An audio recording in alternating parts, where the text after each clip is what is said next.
In social science generally and linguistics specifically, the cooperative principle describes how people interact with one another. As phrased by Paul Grice, who introduced it, it states, "Make your contribution such as it is required, at the stage at which it occurs, by the accepted purpose or direction of the talk exchange in which you are engaged." Though phrased as a prescriptive command, the principle is intended as a description of how people normally behave in conversation.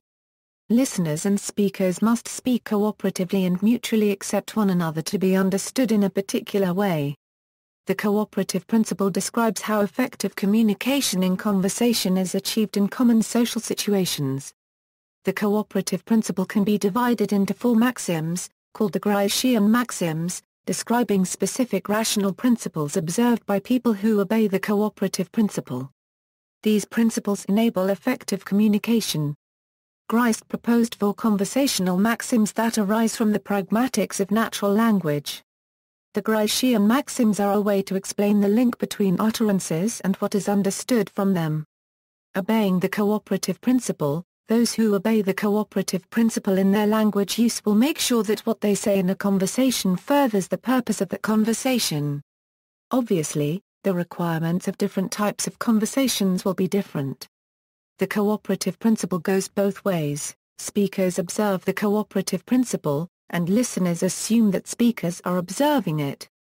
This allows for the possibility of implicatures, which are meanings that are not explicitly conveyed in what is said, but that can nonetheless be inferred.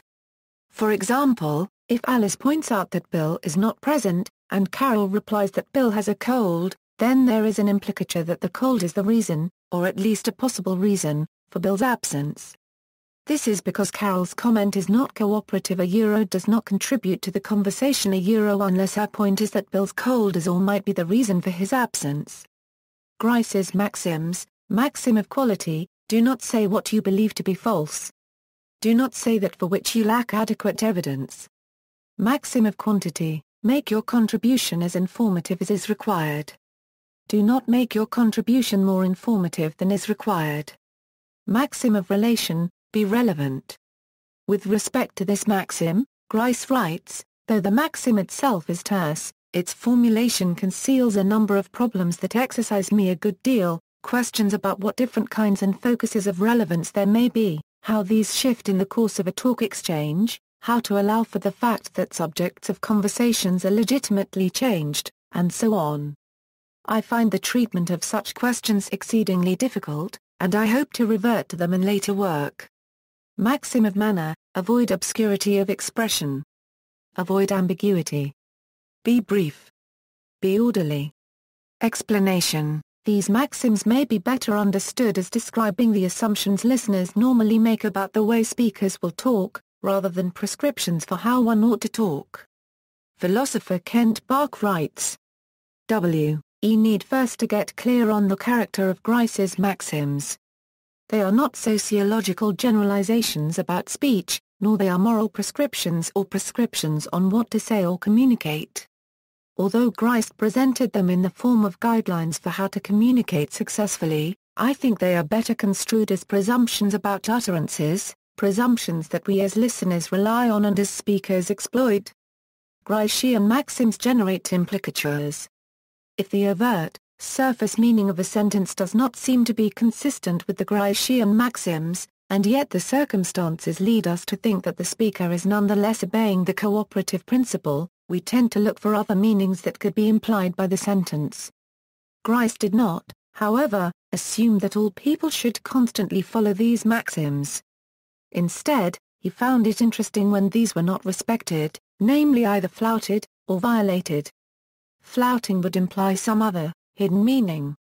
The importance was in what was not said. For example, answering "it's raining" to someone who has suggested playing a game of tennis only disrespects the maxim of relation on the surface. The reasoning behind this fragment sentence is normally clear to the interlocutor.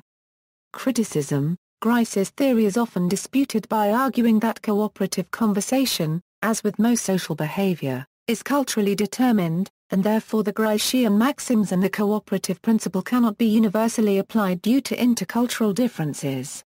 Keenan claims that the Malagasy, for example, follow a completely opposite cooperative principle in order to achieve conversational cooperation. In their culture, speakers are reluctant to share information and flout the maxim of quantity by evading direct questions and replying on incomplete answers because of the risk of losing face by committing oneself to the truth of the information, as well as the fact that having information is a form of prestige. However, Harnish points out that Grice only claims his maxims hold in conversations where his cooperative principle is in effect. The Malagasy speakers choose not to be cooperative, valuing the prestige of information ownership more highly. Another criticism is that the Gricean maxims can easily be misinterpreted to be a guideline for etiquette, instructing speakers on how to be moral, polite conversationalists.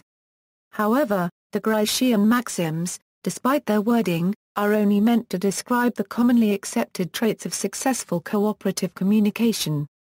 Geoffrey Leach created the politeness maxims: tact, generosity, approbation, modesty, agreement, and sympathy.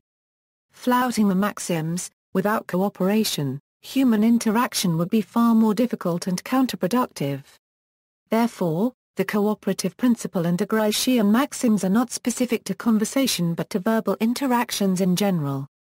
For example, it would not make sense to reply to a question about the weather with an answer about groceries because it would violate the maxim of relevance. Likewise, responding to a simple yes-no question with a long monologue would violate the maxim of quantity. However, it is possible to flout a maxim intentionally or unconsciously and thereby convey a different meaning than what is literally spoken. Many times in conversation, this flouting is manipulated by a speaker to produce a negative pragmatic effect, as with sarcasm or irony. One can flout the maxim of quality to tell a clumsy friend who has just taken a bad fall that her gracefulness is impressive and obviously intend to mean the complete opposite. The Gricean maxims are therefore often purposefully flouted by comedians and writers, who may hide the complete truth and manipulate their words for the effect of the story and the sake of the reader's experience. Speakers who deliberately flout the maxims usually intend for their listener to understand their underlying implication. In the case of the clumsy friend, she will most likely understand that the speaker is not truly offering a compliment. Therefore, cooperation is still taking place, but no longer on the literal level. Conversationalists can assume that when speakers intentionally flout a maxim, they still do so with the aim of expressing some thought. Thus, the Gricean maxims serve a purpose both when they are followed and when they are flouted. See also, Leach's politeness maxims, lexical entrainment, politeness theory, relevance theory, references. Bibliography, Cameron, D. Working with Spoken Discourse. London, Sage Publications. May, Jacob. 2001. Pragmatics, An Introduction, page 76-77. Blackwell. Wardhaw, Ronald. 2006. An Introduction to Sociolinguistics. Blackwell. External links, The Top 10 Misconceptions About Implicature by Kent Bach, Grice's Maxims, Do the Right Thing by Robert E. Fredeking. Argues that the Gricean maxims are too vague to be useful for natural language processing. Logic and Conversation by H. Paul Grice. Where Grice introduces his maxims. Davis, Wayne. Implicature. Stanford Encyclopedia of Philosophy. Stanford University A.